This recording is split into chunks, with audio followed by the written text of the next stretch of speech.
जो हमारी chief organiser हैं मरियम नवाज़ साहिबा, उन्होंने जब वर्कर कन्वेंशन से एबटाबाद में ख़िताब किया और उसके बाद टिकट होल्डर ज़िली तंजीमों के जो नुमाइंदे हैं हमारे ज़िली सदूर जनरल सेक्रेटरी साहिबान, उनसे जो एक तवील मीटिंग की और उसमें एक हदायत जारी की गई कि बिल्कुल ग्रास रूट लेवल पे जो रीऑर्गेनाइजेशन है उसको शुरू की जाए और जो मुस्लिम लीग के दरीना साथी हैं, नज़रियाती लोग हैं, जिनकी कुर्बानियाँ और जिनकी वजह से आज अल्हम्दुलिल्लाह पाकिस्तान मुस्लिम लीग नून पाकिस्तान की सबसे बड़ी जमात है, उनकी मशावरत से ये रीऑर्गेनाइजेशन का अमल शुरू किया जाए। तो इसी हवाले से हम अपने मुख्तलिफ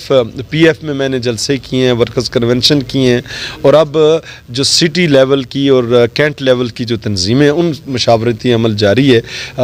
ये जो 15 दिनों का इनको टाइम दिया गया था कि 15 दिनों के अंदर अपनी अपनी तंजीमें मुकम्मल करें और जहाँ किसी हवाले से कोई कमी पेशी है तो उसको पूरा किया जाए। तो आज उस हवाले से रिव्यू भी था, पुराने हमारे दरीना साथी उहदेदारान और जो नई तंजीमें बनाई गई हैं उन सबको यहाँ मदऊ किया गया और रीऑर्गेनाइजेशन के हवाले से उनसे मशावरत भी की गई, उनसे तजावीज़ भी ली गई और ये सारी तजावीज़ जो हैं एक